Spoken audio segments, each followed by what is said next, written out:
Tac. Bonjour, nous sommes aujourd'hui avec Tan Tran pour la présentation du projet 12 développeurs d'applications Python, développer une architecture back-end sécurisée en utilisant Django ORM. Bonjour Tan.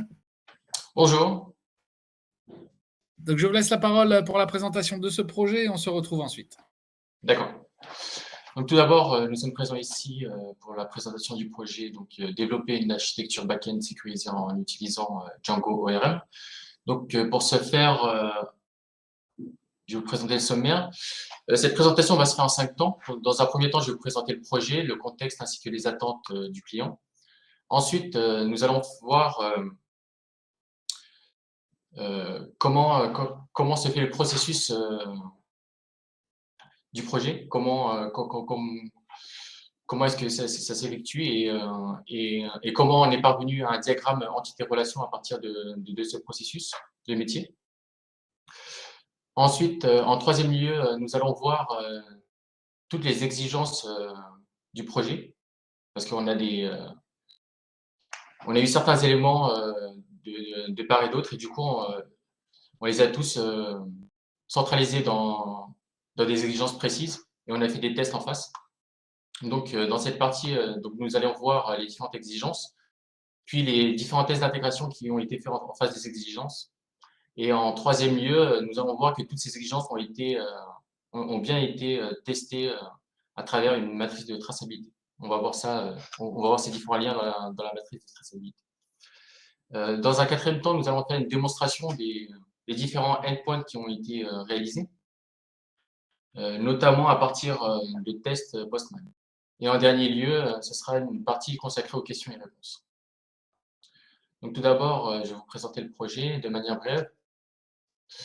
Donc par rapport à son contexte, donc le but est de créer une API RESTful conçue pour une gestion événementielle pour remplacer le logiciel obsolète de gestion de relations clients, CRM, de l'entreprise. Donc par rapport aux attentes, comme je vous avais dit au niveau du sommaire, donc nous avons plusieurs éléments de part et d'autre.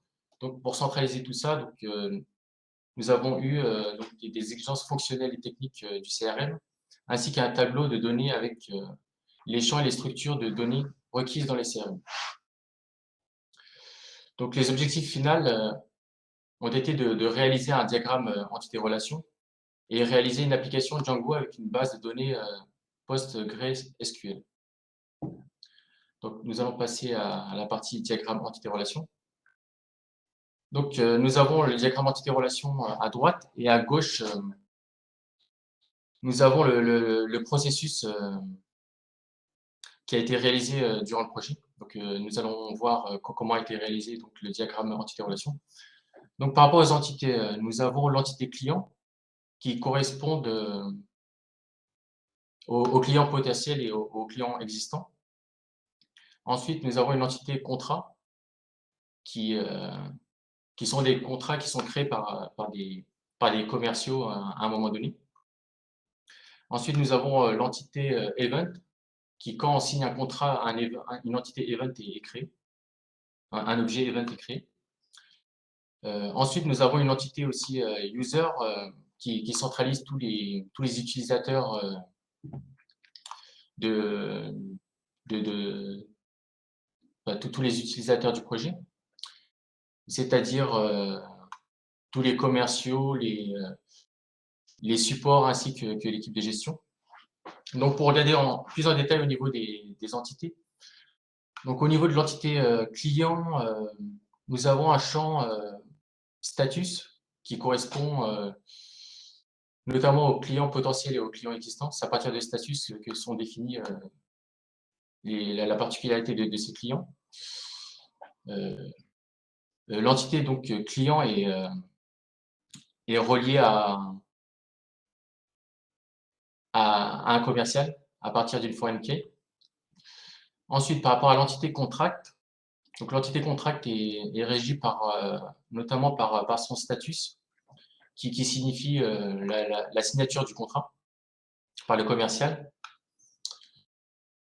Au niveau du contrat, donc, nous avons deux liens qui sont présents. Donc, un lien qui est relié à un client, c'est-à-dire qu'un contrat est relié à un client et aussi relié à un événement.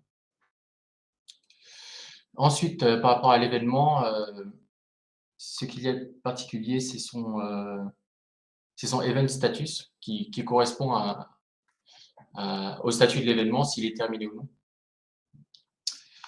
Par rapport à l'événement, donc il est relié à un contrat.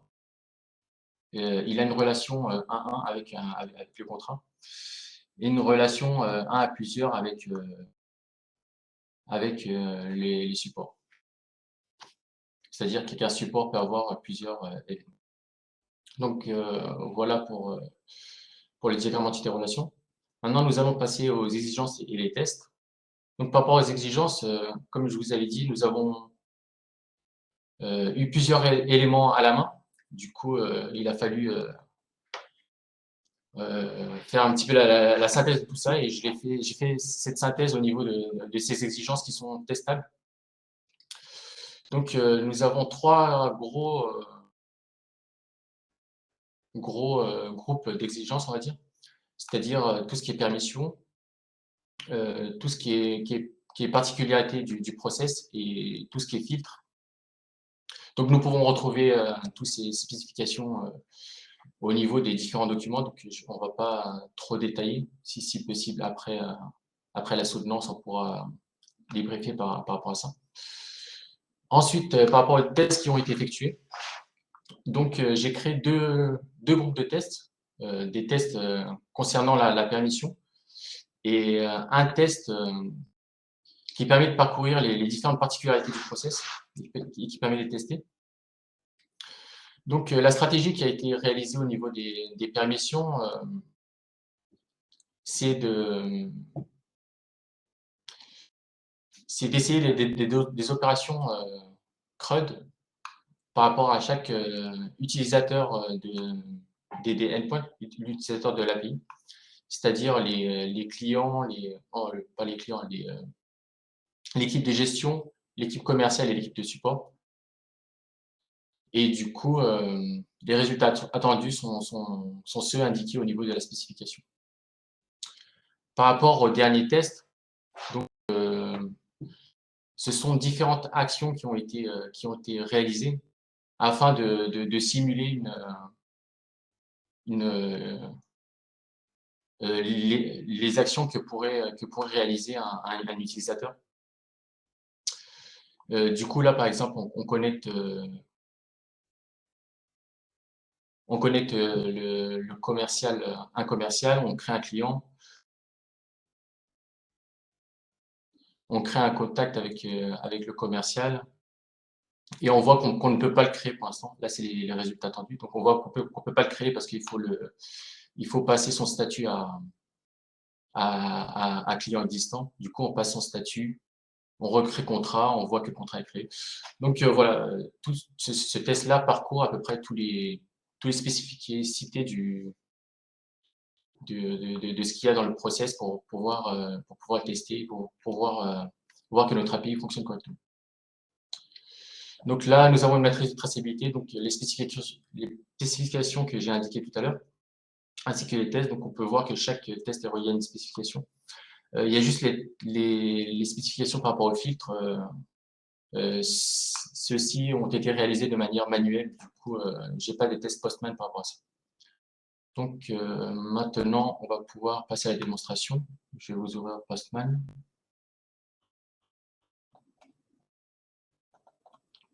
Donc voilà mes différents tests.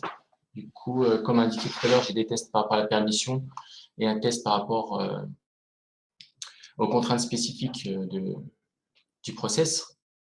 Du coup, on peut peut-être regarder un pour la permission et après un pour les contraintes.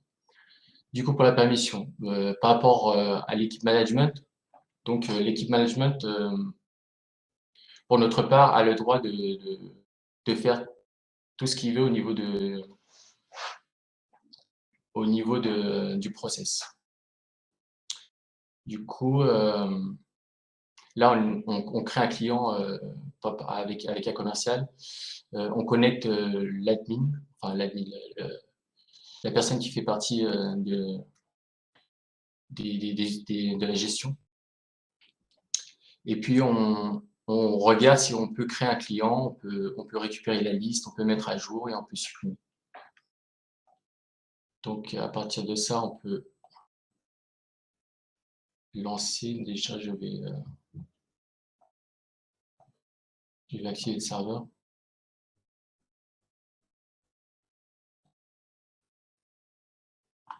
Donc on va lancer le test.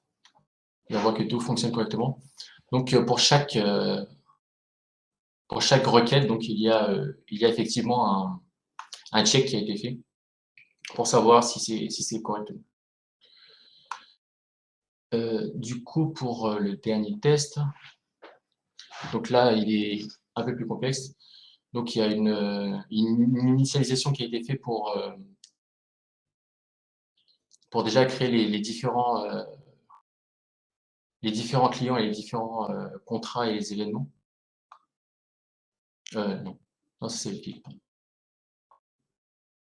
Oui, là, ça va mieux. Donc voilà, c'est ce que j'ai présenté tout à l'heure.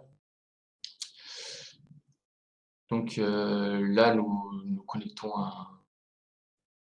un commercial, nous créons un client, nous regardons que le contrat ne peut pas être créé avec le client parce qu'on n'a pas encore passé au statut in progress.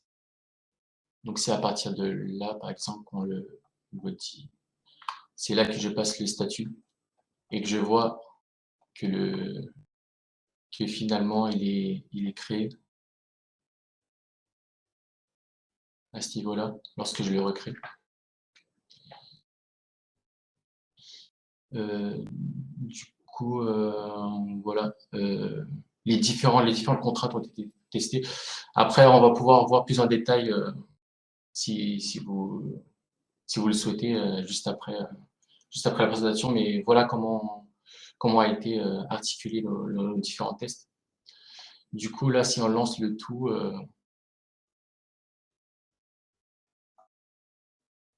pour voir qu'il y a une succession de requêtes, une petite centaine de requêtes.